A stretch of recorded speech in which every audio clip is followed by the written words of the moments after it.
Alright guys, BLM here, back with a new video, and in this video, I'm back talking about the Total Drama series, where last year I did a video on Total Drama Island, after people have been wanting me to do a video on it for a while, and straight up, I didn't like it that much, but people still wanted me to continue on the series, so I guess I'm here talking about Total Drama Action, the second season of the Total Drama series, which this is my first time ever watching it, and really I come out of it having very similar opinions to Total Drama Island, where I feel like, again, this is a show made for kids with very loose connections to reality TV, most of which do come off as really surface level, and really, even then, the Survivor comparisons with this season in particular are almost entirely dropped, which definitely lessened my interest in the season, and beyond that, the rest of the show is mostly focused on this rudimentary humor that I just hate, and also just playing off of stereotypes, and the characters still come off as characters for most of it with very little depth to them. So again, I still don't like Total Drama Action, but in comparison to Island, I actually probably like it more than most people do, where from what I understand, this is not a well-revered season of the show. It's looked at as one of the lesser, older seasons, and to me, I find this season on par with Island. I mean, it didn't feel like a massive decrease in quality to me,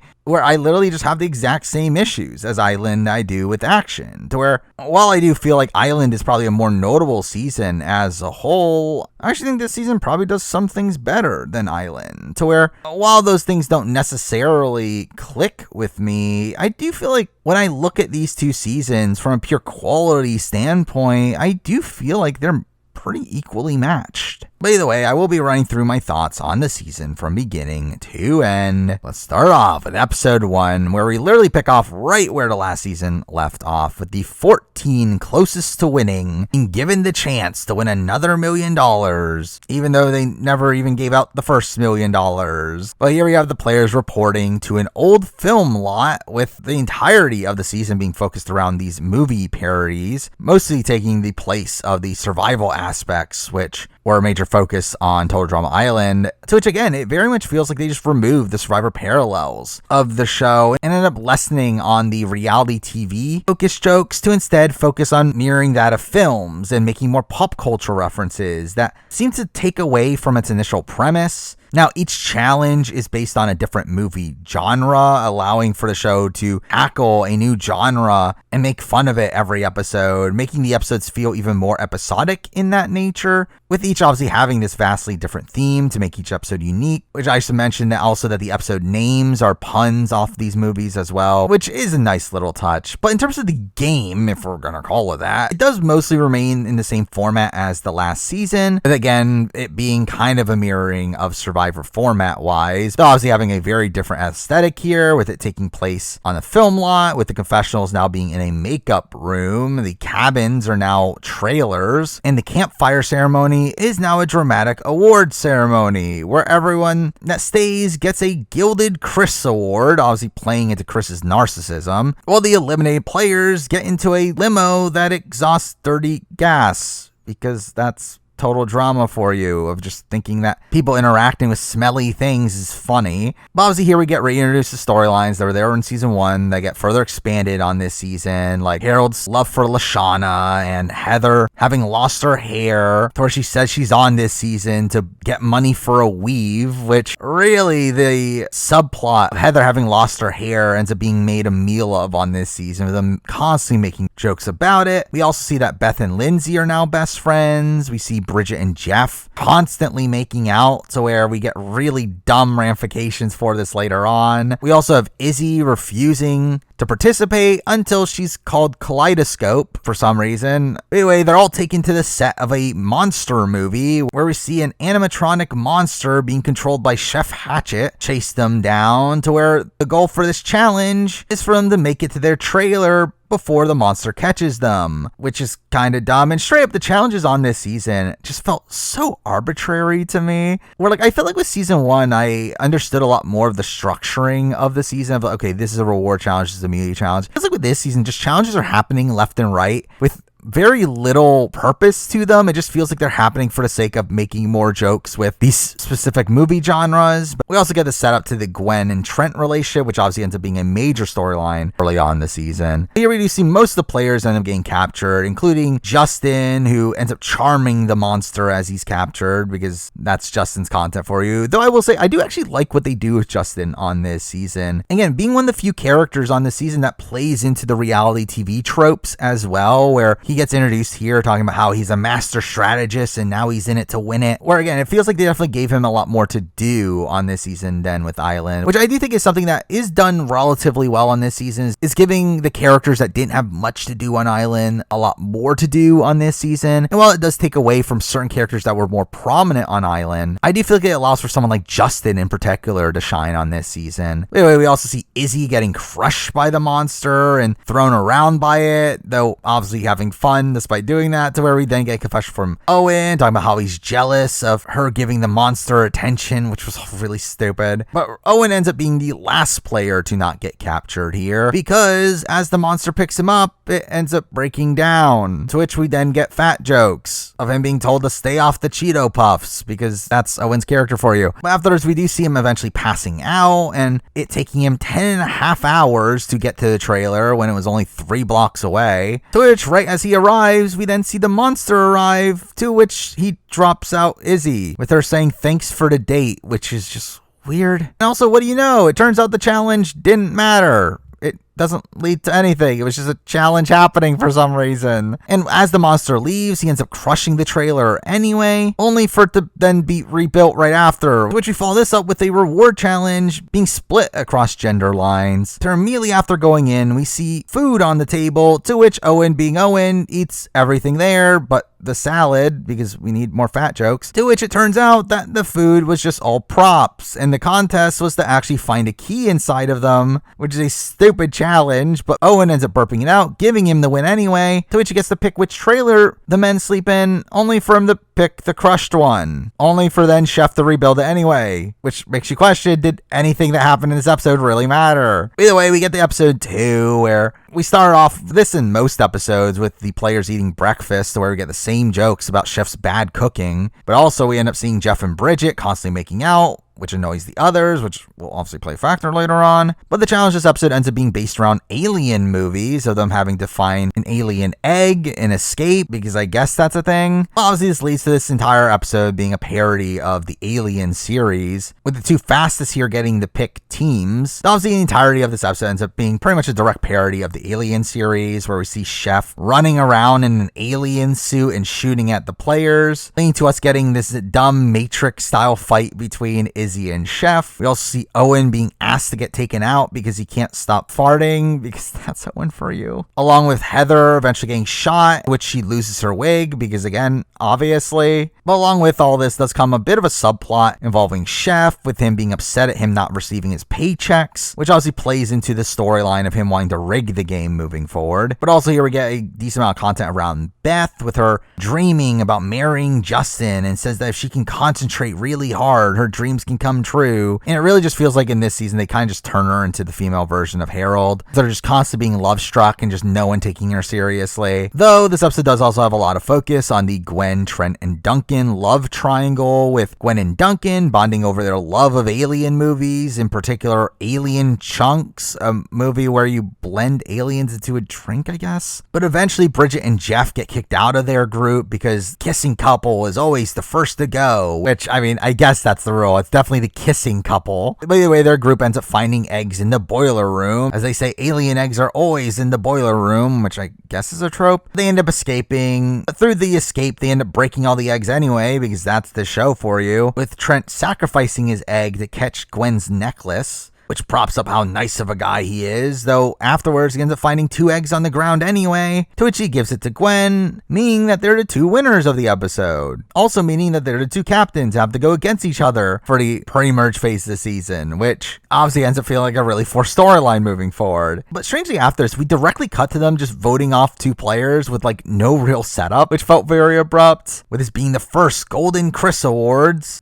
during which we have Chris singing Na Na Hey Hey Goodbye, which was random, which I assume is not a reference to Rob Cesternino, as I doubt the writers knew about it, but you never know. To which we also get the show playing up how funny it is that Chef is dressed in a woman's dress, which is like, who cares? But obviously it all culminates in Bridget and Jeff being eliminated due to them constantly making out, because obviously, which I'm sure we'll never see them again. But anyway, it takes us to episode 3, where we start all off with the picking of the teams, to which Gwen ends up picking Duncan as her first pick, obviously to continue the love triangle, with Trent then jealously picking the beautiful Lindsay, which obviously annoys Gwen. Though here we also get the start of a little funny joke that they do across the season of Lindsay constantly thinking that Tyler is in the game here, only for her to be disappointed that he's not. Also, along the way, we have Lashana telling Gwen to pick Heather to keep their enemies closer, which feels just kind of contrived to have Heather and Lashana be on the same team. But anyway, Trent's team ends up being the Killer Grips, while Gwen's ends up being the Screaming Gaffers, obviously just puns off of the team names from the last season.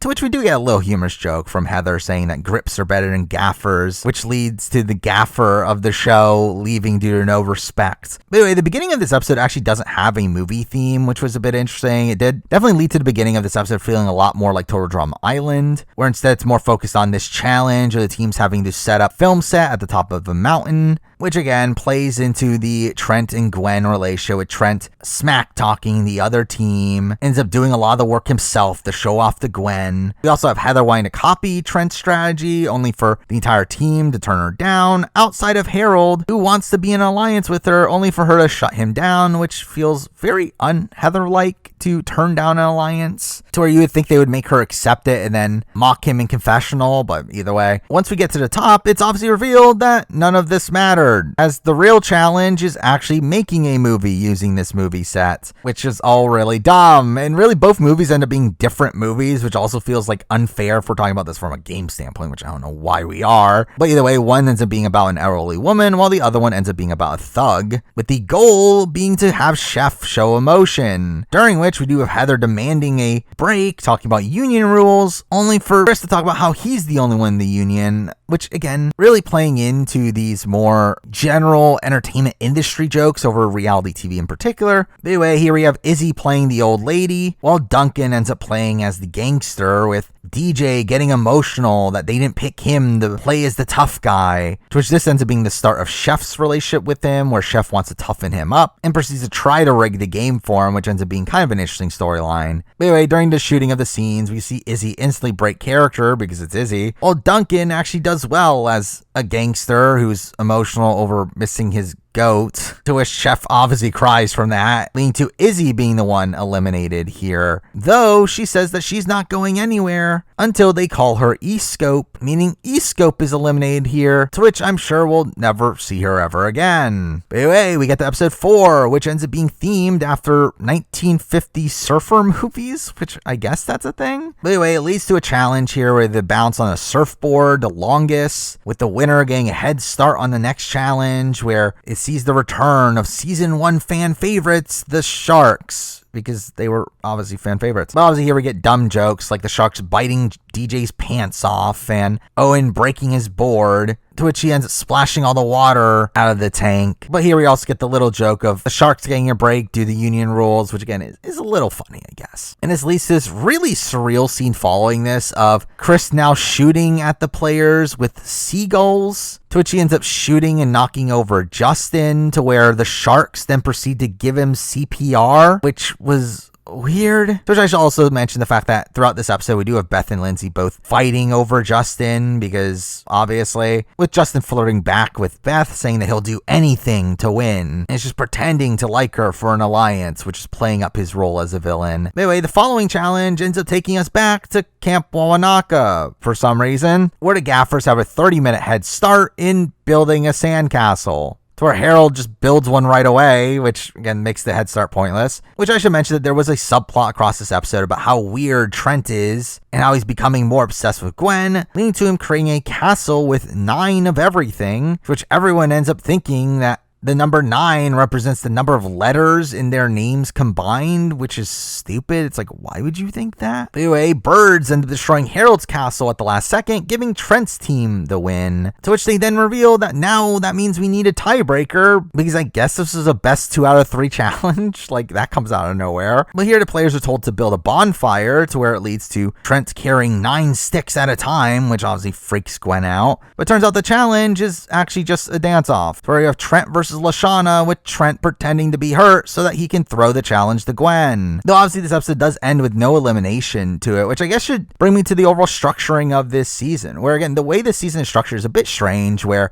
because of the lessened amount of players in the game, there are less eliminations on this season. Essentially, there's only elimination every other episode for the most part, which I see people complaining about how, oh, that just means that the show is filled with filler, when it's like, it was always filled with filler, as none of the events that happen even matter to the actual vote off anyway. And like, to me, I actually don't hate that there aren't eliminations every episode. Again, to me, it's really irrelevant. Like, the eliminations don't matter. It's not like there's an actual game going on here. All of this is just very arbitrary events being utilized to tell jokes. Now, again, if there was an actual storyline on this season and me actually caring about where the story is going, then yeah, it would be annoying, but I don't care. Because again, to me, Total Drama just feels like a show that is there just to have random events occurring just so you can tell really dumb jokes. To where, because of that, again, this formatting actually doesn't bother me as much as it seems like it does with other people. But again, it does lead to a lot of the events of the episodes feeling a lot more arbitrary, where it feels like there's a lot of just random events happening that aren't even really tied to the game. But again, as I mentioned, it does lead to these challenges feeling really arbitrary at points, adding even less substance to this supposed game that's going on here. But anyway, it takes us to episode 5, where we do start off with Chris arriving, shooting guns, and dressed as a cowboy, with obviously a theme being westerns now. So they're taken to an old west town, where the challenge is to mount a horse that is constantly farting, because that's Total Drama for you. But they also have to mount it by jumping off of a tower onto it, which obviously leads to a lot of jokes of them landing on awkward things, to which we also see Justin just getting out of it entirely due to his modeling contract. But we also see Owen landing on the ground, only to then chase the horse afterwards and get the point anyway. We also see Lashana getting saved from getting injured from her afro, which grew due to how hot it is, which was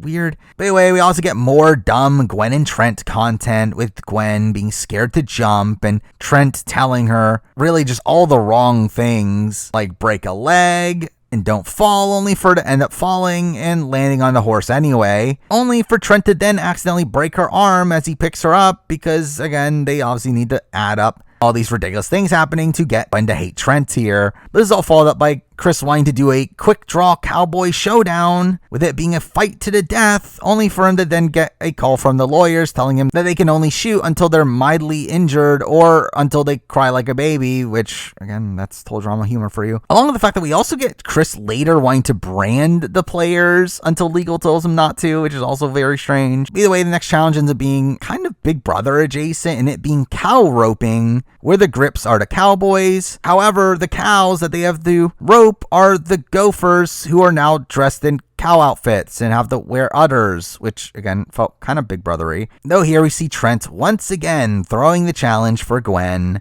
to which we obviously get a lot of humor being set up from the back and forth of him being happy and her being upset at him. And this leads to Gwen confronting him and breaking up with him, to which Justin overhears this conversation and ends up confronting Gwen in front of his team about how he was throwing challenges, to which they end up calling it cheating, which again feels very old school reality TV there. But in an attempt to prove that she wasn't involved, she then tells them to vote Trent out, which obviously gets propped up as this big betrayal, though they were going to vote out Trent anyway. And what do you know? Trent gets voted out. Who would have guessed? And obviously the Gwen and Trent relationship obviously is this major storyline early on the season that gets culminated here. And like, truth be told, again, it's probably one of the most notable storylines of the entire season. Well, again, I think it's portrayed in a very over-the-top way for a lot of it. I think Gwen's turning on him is probably one of the better moments of the season. But anyway, we get to episode 6, which turns out to be a Total Drama action aftermath episode, which was strange. It turns out that every 5 episodes or so, we're going to be getting these talk show episodes that are essentially after shows that are also just filler. Seemingly like they were made here to like kind of save money, as portions of these episodes are literally just reusing clips from previous episodes, along with the fact that the entirety of the episode obviously takes place in the same location on this stage. That probably made it for a relatively easy episode to put together, but also allows for the return of the eliminated players to progress their storylines, along with also showing players that didn't even make the season. And we also get the continuation of the storyline of Courtney wanting to sue the show, which gets culminated later in the season. But the entire show is hosted by Jeff and Bridget,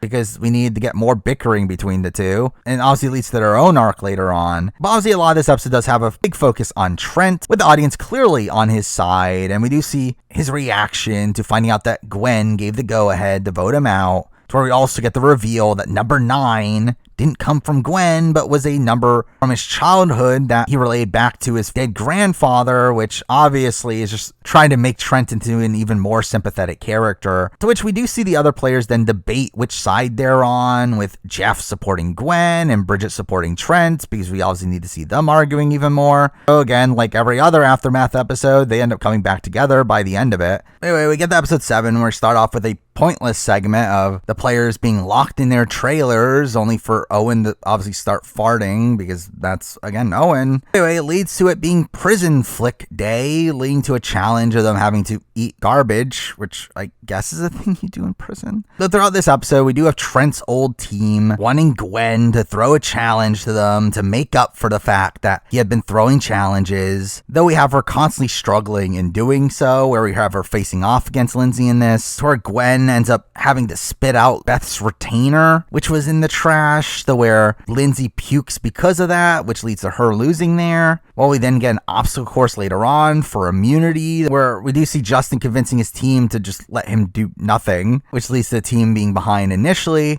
While Gwen does well in this challenge, only to then slow down when reminded of the deal. Though eventually we get to this portion where the players are like digging underground, and Gwen's team ends up finding Izzy, who's living there, and she ends up giving them a shortcut to win, which is bizarre. And who guessed it? It turns out that they didn't win anyway, as the other team's already there. Which is in this moment that we get the reveal that Izzy's now back in the game, because they voted out Kaleidoscope. They didn't vote out Izzy, I guess. I guess that's what we're doing here. Again, all really stupid. But obviously throughout the episode, Heather obviously knew that something was up with Gwen, to where due to her throwing the challenge, we do have Gwen getting voted out in this instance. Seemingly with Lashana working with Heather on this vote, which felt weird. And it turns out Gwen herself voted herself out as well, which it's like, all this is just really strange. Like, obviously it's Gwen feeling guilty about everything, but I do feel like the other votes just kind of come out of nowhere, with Lashana and Harold being on board. But either way, we get to episode 8, which ends up being based around medical movies, which, I mean, is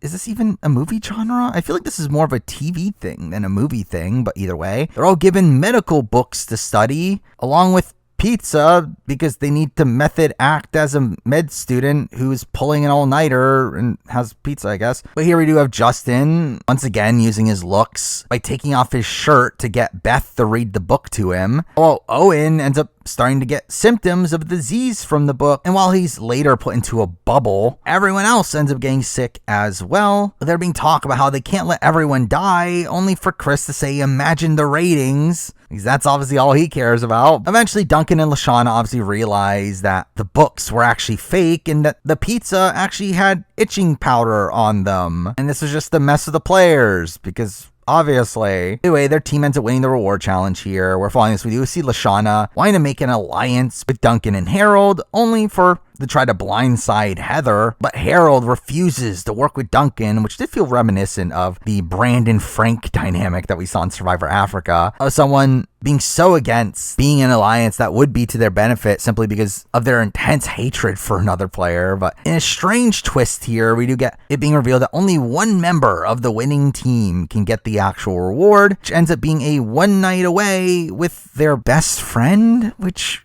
weird. Where Lashana gets emotional over it and ends up getting picked here, only for us to get the reveal at the end of the episode that she was faking it the entire time. Just wanted to get away from the others, which seems kind of lame, to be honest. It seems very contrived just to add more drama for Lashana later on, to see her eventually losing favor with her team, where I feel like they could have at least done a repeat of the dead grandma situation here and making it, again, a lot more serious by her faking the death of a loved one, or even just saying that she was doing this for strategy of making people feeling bad for her that would benefit her in the game. Instead, it's just her doing it because she wanted to spend a night away, which just didn't feel that impactful. But anyway, we get to episode 9, which ends up having a horror movie theme, where we start off with Chris getting impaled, which felt very brutal for a kid's show, though obviously it was all fake. The challenge itself is a scream off, where the players have to make each other scream, which is stupid. But we do get a lot of focus on Lindsay here, with her finding out that she's a follower and she wants to change that, to which she just ends up being really bossy throughout the episode. Either way, the challenge culminates with the Gophers having to scare the other team out of a trailer, with Lindsay losing it for her team and almost ends up getting voted out, only for this episode to be the culmination of the DJ storyline, with him revealing to everyone that he was working with Chef and feels guilty about Chef rigging the game for him, to which we have DJ quitting the game. Which, I mean, to be fair, is like a fine outcome to his storyline, but I find it strange how despite all this, Chef still is on the show following this. You would think that, okay, he gets revealed as having tried to rig the game. You would think he would get fired, but no, he's just part of the show still and everything's fine. But anyway, this takes us to episode 10, where here we get the start of this storyline about Beth having a boyfriend and talks about missing him, to which everyone just laughs at her not believing her, which also is like, when did she meet him? I mean, she literally says, I met him 2 days ago, but like, how? Like, you're on the show. What does that even mean? But anyway, the episode's theme ends up being disaster movies, where they have to climb up a course while it's shaking, and Chef is throwing stuff at them, leading Justin being hit and him being upset as it might lose him an endorsement deal, while Owen ends up winning, but proceeds to break his jaw in the process, which leads to them obviously adding in jokes about how, oh, he can't eat anymore, where he blends soda and chips together and ends up drinking them down. But we also get another challenge here of them having to escape from a room as it fills with water, which production tries to stop the water only for it to not work, obviously leading to Chris being worried about no more episodes and no more paychecks. Though obviously they escape anyway. Though this episode does end with the reveal to the rest of the cast that Lashana had fake cried to win the challenge, which again is just used to explain her loss of social capital in the game and why she's not trusted, even though it doesn't even really matter for the next little bit. But we get to episode 11, which is focused around war films, where Chris pretends to be this military leader and puts them all on a plane where they're told to jump out of it, where we do get Justin telling the others to jump before him so he can have a safe plane to land, only for them to not buy into it, and him saying, when was your last eye exam? Which, this is the start of Justin's storyline about how he's losing his mojo, and we get content from Izzy telling him he's not cute, and he ends up taking off his shirt to try to get out of doing work, only for it to not work, which again ends up being this interesting turn for Justin's storyline. This challenge is culminating with the plane tilting and everyone falling off, only for it to be revealed to be on a set, because obviously. This is followed by another really dumb challenge of them having to create the most creative splatter, which really doesn't matter outside of providing a really contrived reason for why Izzy ends up going home, with her making a bomb for her team that fails. Meanwhile, we get a lot of focus on Admiral Lindsay, with her again trying to lead the team, though doesn't know what she's doing. And strangely, before the vote off, we then get a reward challenge of them playing Capture the Flag for them to win a trunk of mind-blowing secrets, which unsurprisingly ends up being empty. Which again, if I'm being generous, I would say, okay, this could relate back to what happened on Pearl Islands, where obviously they were playing for a reward of buried treasure. When they opened it, most of the stuff inside was bad. Again, I think you can at least bring out a comparison to that, but I doubt it was that intentional. And also, like, through this, we also get this really stupid segment of Lashana struggling with her bowels and then pretending like she's in labor with one of her farts, which is like, what are we doing? But anyway, we get to the Gilded Cage, where Lindsay obviously should be in danger, but for some reason isn't, and instead the vote's between Justin and Izzy, where Izzy gets voted out. Justin saying that he voted her out because she said that he wasn't cute, but again, the vote off itself doesn't really make much sense here. But anyway, we get to episode 12, which ends up being another aftermath episode with more bickering between Bridget and Jeff, with Jeff going hard on DJ for claiming he played with integrity, to which ended up showing some new footage of DJ saying that he doesn't feel bad about working with Chef, only for it to turn out he was reading a script that Chef was forcing him to. But obviously this ends up being this attempted really big heel turn for Jeff, with them trying to make him out as unlikable as he could be. Anyway, we also see the crowd being upset at Gwen, with them also showing a clip of Duncan and Gwen flirting, only for it to be revealed that Duncan was actually thinking about Courtney, to which Courtney still hates Gwen despite that, and is jealous over Duncan, to which she ends up calling her lawyer, which I wonder if this will matter later on. But anyway, it takes us to episode 13, where the theme ends up being heist films, with Owen and Lashana being locked in a safe that the teams have to open, only for Lashana's team to never open theirs, and her literally being stuck there for the rest of the episode.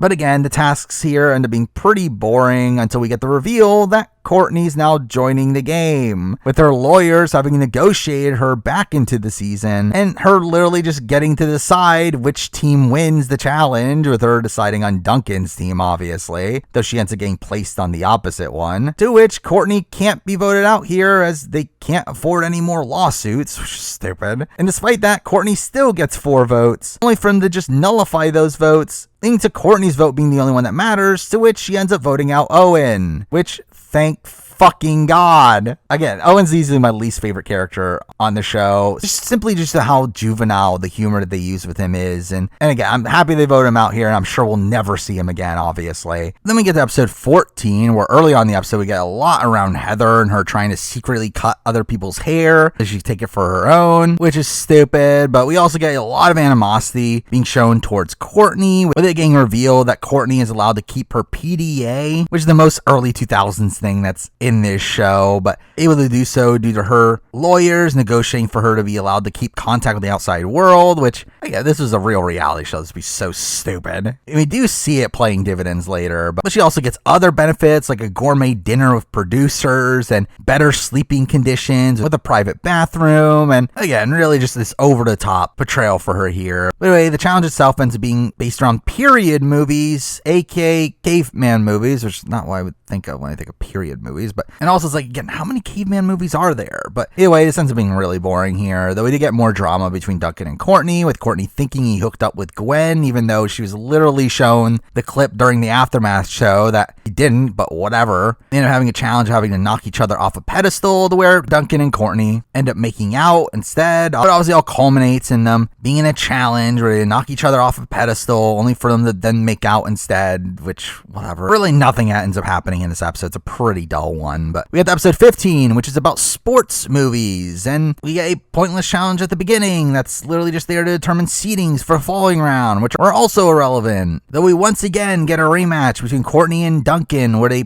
participate in Greco-Roman wrestling, which is stupid. But through all this, we do end up having Beth taking Courtney's PDA so that she could send a message to her boyfriend, only for Beth to end up seeing what Lashana said about them online, exposing her even more to the rest of the cast, which again can be a play on like what happened to Danielle Reyes and BB3 of her losing the game due to people seeing outside information. But again, I doubt it's actually that. And we do end up seeing Lashana doing a cheer in order to gain back favor with the other players, which was dumb, but it feels like it's there just simply as a plot device to give this excuse for why she survives this episode, as it's literally never mentioned again, as we do see Heather getting voted out here over Lashana, with her having Harold and Duncan working with her, despite them, again, not formalizing their alliance earlier in the season, Duncan working against her following this, so again, it just feels very contrived. And also, it feels like the loss of Heather here feels a bit disappointing as well, where again, it feels like Heather really didn't get much to do on this season outside of her hair situation, which I guess considering how major of a character she was on the first season, it's like how much more was there really to do with her here?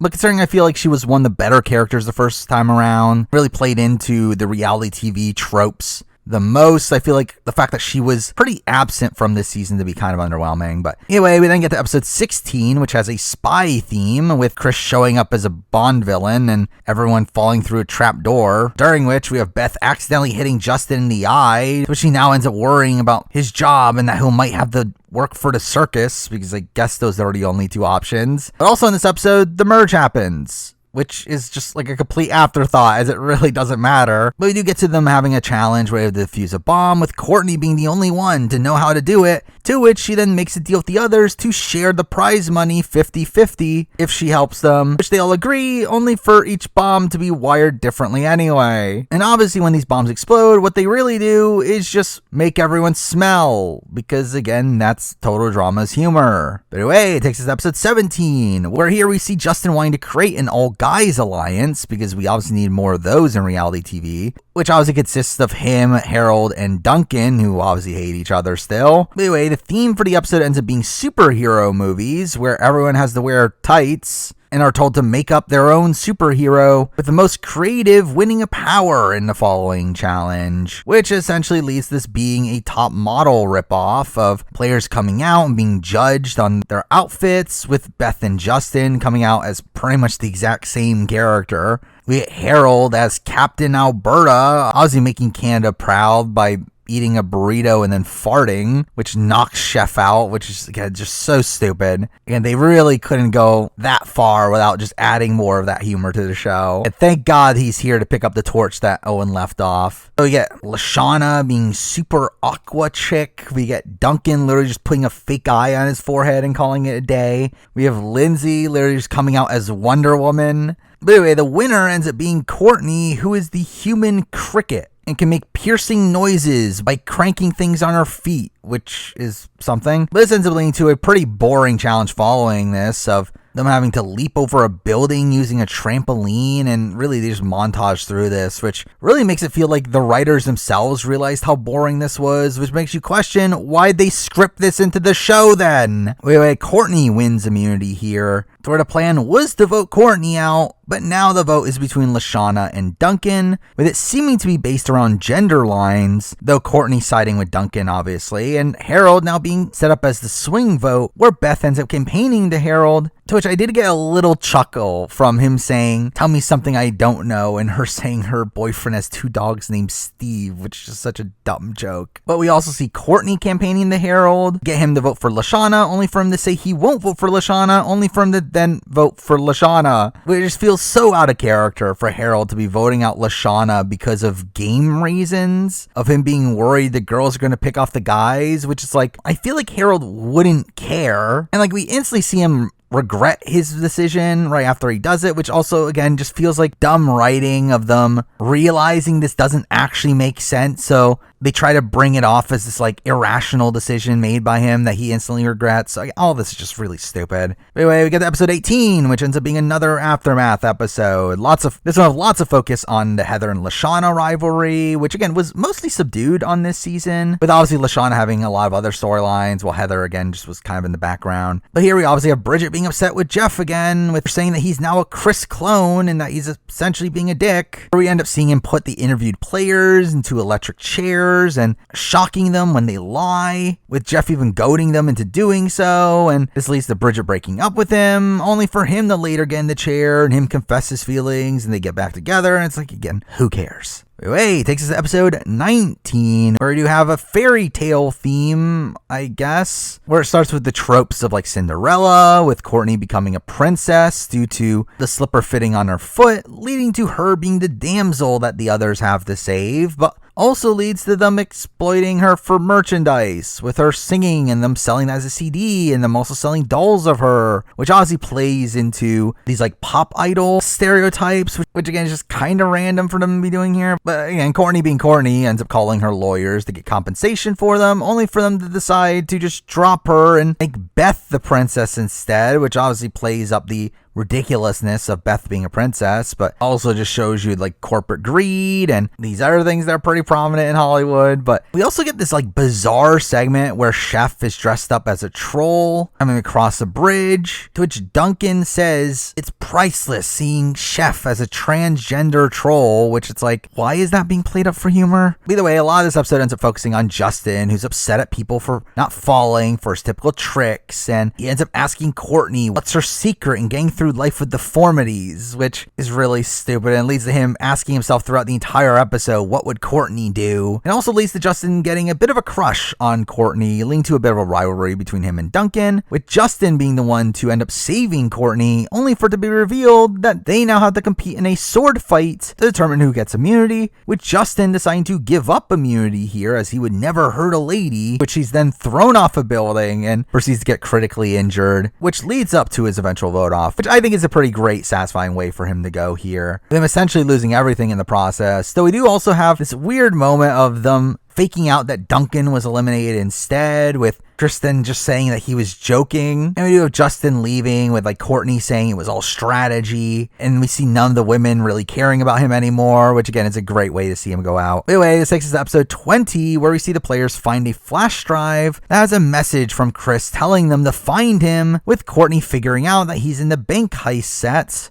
through him saying the word crack, I guess. But it turns out to be Mystery Movie Day, where they have them now meet him on the train station set, which it's like, why didn't we just start there? This leads to a challenge of them having to get DNA samples from their other competitors, which was pretty stupid, as it just leads to a long, dumb montage sequence of the players tricking each other to get their DNA, with Lindsay also getting big dodo content here, with her being easily tricked and messing up her own schemes. And all this doesn't matter anyway, as Courtney wins, but doesn't even get a prize. And it leads up to the real challenge of the episode, where the lights turn off, and when they come back on, Chris is now dead. Obviously not really, but it obviously is a setup to this now more traditional murder mystery, where they have to figure out the crime, which was all really boring. With it turning out that was obviously Courtney, because of her being upset at the lack of prize for the previous challenge, which Lindsay ends up getting correctly, obviously playing off of her previous dodo content, to which Lindsay gets a reward here of watching a zombie Batman movie that Chris was a part of, which I guess that's a thing,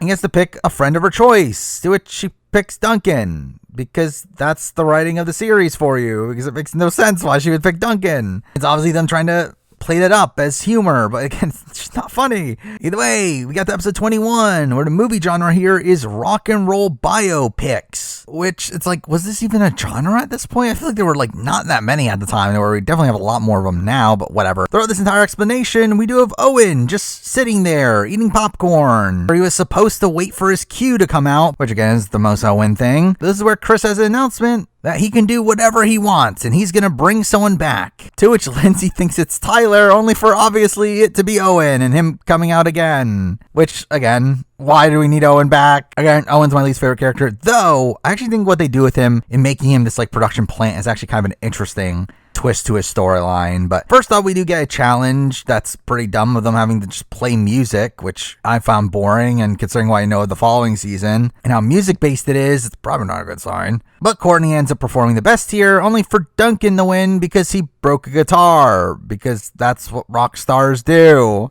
But then we follow that up with an obstacle course of them having to do rock star things, aka breaking things and signing autographs and passing paparazzi, and what do you know, this challenge doesn't matter, as it all comes down to this final challenge of them having to destroy their rooms, to which Courtney ends up winning here due to her frustrations with the previous challenge, which was all really dumb. But we actually get like some strategy here, with Owen and Harold talking to Lindsay and Beth about voting out Duncan, though the vote itself here ends up playing out really stupidly, where Owen ends up voting for Courtney despite her immunity, essentially nullifying his vote, while Lindsay accidentally votes out herself somehow. Again, despite having voted dozens of times up to this point in the series, she somehow in this one moment where it would actually matter votes for herself. Because again, that's the contrivances of the series for you. Anyway, we then get to episode 22, where they wake up back at Camp Wawanaka for some reason. Don't know why. It doesn't play into anything. But here we have Chris being dressed up as a sensei, with this obviously being a Kung Fu themed episode. But our challenge is broken up into boys versus girls, which feels inherently unfair for a theme like this, though it doesn't exactly play out that way. But we do get a ridiculous training montage that's essentially just a massive reference to Karate Kid, with them literally just copying the wax on, wax off scene. It leads up to a Kung Fu showdown, which has the players go into robot suits and the masters end up controlling them instead, which means all this training was for nothing. But this is also where we get the reveal that Owen is a production plant, with him now being sent to sabotage one of the teams,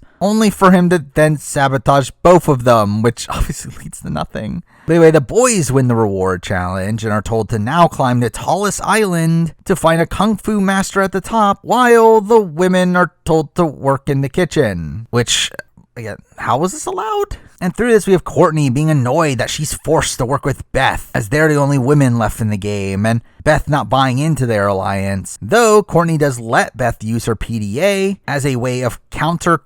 manipulating her, letting her talk to her boyfriend, all while a jellyfish attacks Courtney in the background for some reason. They get a really dumb episode. But it takes us to episode 22, where it starts with them redoing the caveman theme because they've run out of budget, I guess, only for the rest of the episode to be focused on the space theme, which is like, okay, so that didn't matter then, did it? But anyway, they're all given luxury items as well, to which Owen is given a best student trophy, which is given him just to taunt Courtney. Well, Courtney gets a picture of herself right after her partner had walked out of her during a debate, which is just stupid. Anyway, challenge takes place on a space station, aka glorified roller coaster, where they get a challenge of who can go the longest without puking, which they literally did a challenge of this earlier in the season, and again, it's still not funny. But through this, we also get this weird subplot about how Beth thinks Harold has a crush on her and talks about now leaving her boyfriend for him, which again, just seems really inconsistent with her character and also just doesn't lead to anything. But anyway, Harold is voted out here, with him pulling down Duncan's pants as he's eliminated, which is a fine outcome for their rivalry on the season. I will say, I do wish we got a Harold Duncan final 2. I feel like that could have been a lot more compelling of a final 2 than what we actually got, which felt a lot more random. Now, I guess the complaint against it would be the fact that I think you would want Harold to win against Duncan, and obviously they have this tradition where either of the two can win, where Duncan beating Harold would not be as satisfying, but again, I do feel like that would have been the most interesting storyline for the end game. Anyway, we get to episode 24, which ends up being based around animal buddy flicks, with even the show making the joke at this point about struggling to come up with 26 movie genres. But the challenge here has them paired up with an animal, to which they have to teach them to act like them, during which we have Chris having a parrot on his shoulder, which he proceeds to beat up. Which, why? But anyway, Courtney gets paired up with a shark here, where she tries to bribe it with money, only to then proceed to get beaten up by the shark, I guess, and it taking her PDA to where she has PDA withdrawal. Meanwhile, we have Beth end up not even teaching her raccoon anything and treating it like a dog, only for them to then accidentally just do the same things of them digging through the trash, and Beth gets welcomed into a raccoon civilization by the community by the end, I guess. But obviously, we do also get a lot of focus on the Courtney and Duncan relationship, with her giving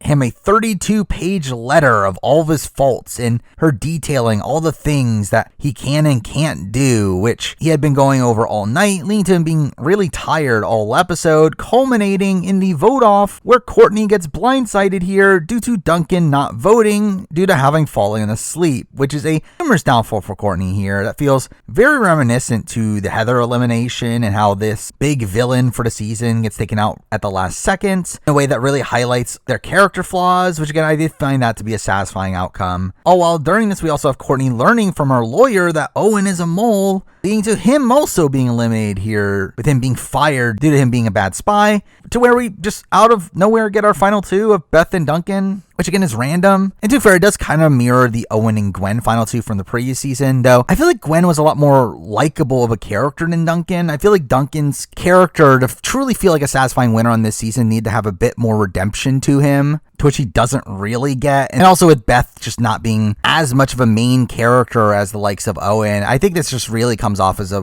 weird final 2. But anyway, we get to episode 25, where the finalists wake up to being tied on a post of a pirate ship, with this obviously being Pirate Day, where we get a second chance style challenge to determine the winner of the season, with zero social aspects to it, unlike last season, which I thought was kind of lame, even though they rectify it by the end. And really, the challenge itself ends up being really boring here. And if this were the conclusion to the season, I think it would have been really underwhelming. Though through all of this, we do also have a feud between Chris and Chef, with them arguing over how easy each other's jobs are, and they end up switching, only for them to obviously come back by the end of the episode. But the episode here ends up culminating with the finish line being the aftermath stage, where they both arrive at the same time, which leads to the suspense of who wins in the next episode, which is like, who cares? But whatever, we get to episode 26, where we reveal that there was actually no plan for a tie, and most of this episode ends up being spent spent on them creating dumb ideas on how to break the tie, only for them to continuously tie anyway. And this is all while Chris and Chef aren't even there, as they had already left for their vacation, with Chris deciding to intervene once he sees them leaking unflattering footage of him, to where he's worried about the show potentially getting canceled. To which when Chris arrives, he says that they'll just do a jury vote, which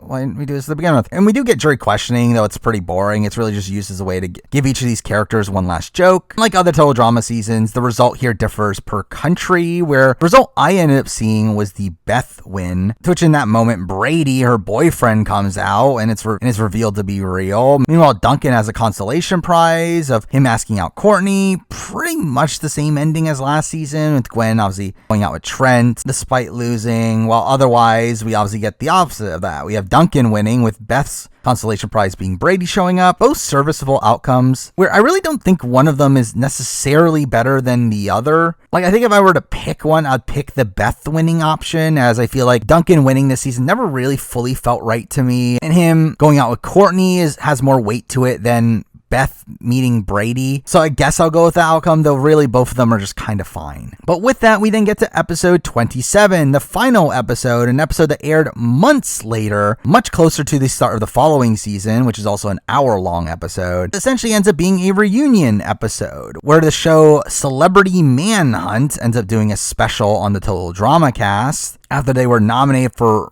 Best Reality Cast Ensemble. The show is hosted by Blaney and Josh, who I wonder if they'll be relevant in a future season. But we get updates on some of the characters, like Lindsay and Beth getting arrested for damaging the Mona Lisa. We now have Owen being a TV fitness instructor, with him literally just taping a drawing of a six-pack onto his chest, despite him being the same outside that. We get DJ having a cooking show of his mom, only for someone to die due to it, and them being sued and lose everything, which is just very dark. We also get Gwen and Heather being in a blog war, and we see them getting into the studio where they have a physical fight, which again just felt kind of out of character there. We have Courtney and Duncan breaking up, with Courtney calling him a thug and suing him over their raccoon, which is weird. Which they obviously end up setting up more of the love triangle between Gwen, Courtney, and Duncan, with Gwen saying that she's nuts for letting him get away from her. We also see Tyler and LaShawna end up being a duo on a lot of other reality shows, which again, like, why that duo there? Like, that's really random. We also see a segment about the Drama Brothers, a boy band including some of the less relevant male characters,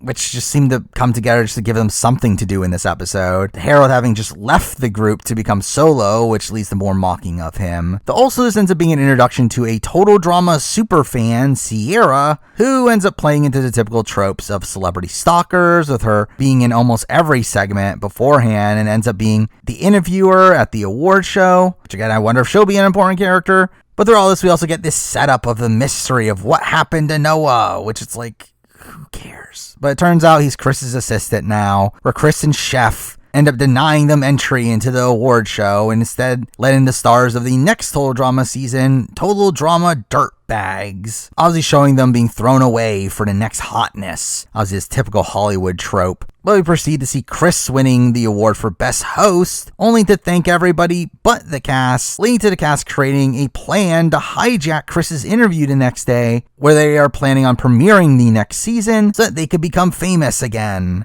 leading to a weird road trip sequence of them trying to catch up to the dirtbags and attack their van, which fails anyway, leaving them stranded in the middle of the desert, to which some of the cast goes out searching for help, ironically leading to that group not being included in the next season for some reason, to which it's in this moment where Chris comes back to rescue the cast here alongside Alejandro, one of the dirtbags, who reveals that Total Drama Dirtbags was fake and was a test to see if they still had it, which don't know how, but okay, I guess. To which we get the reveal that Alejandro will be joining them next time, again, I guess. To which it'll be a race around the world in a jet, and also it'll be a musical, I guess. Again, can't wait to talk about that next year. Anyway, that is the entirety of Total Drama Action, which again, for me, was more of the same from Island. Again, like Island, I didn't really click with the show's humor. I found the show to be mostly lacking in depth. Also found myself to be less interested at points with what was actually going on in the season. But again, I don't find it to be due to a genuine lack of quality from the first season, but more so due to the lessening of the overall premise premise of the show, where the main reason I started watching the show is because of its connections to reality TV, but this season ends up subduing those in favor of focusing more on commentary on Hollywood and the grander entertainment industry over what makes reality TV unique. And through that, it makes this even more not a show for me, even more so than Island. But again, I thought for what it is as a kid's show based on parodying movie genres, and again, having the type of humor that kids would like, it does its job well enough. It's just, again, not for me. But with that, those are my thoughts on Total Drama Action. Again, I guess I'll be back next year for Total Drama World Tour. Why not? If people still want me to do this, so I guess I'll do it. Beyond that, obviously expect the typical reality TV videos and other random videos that I would typically make along the way. But for now, that is the video. Thank you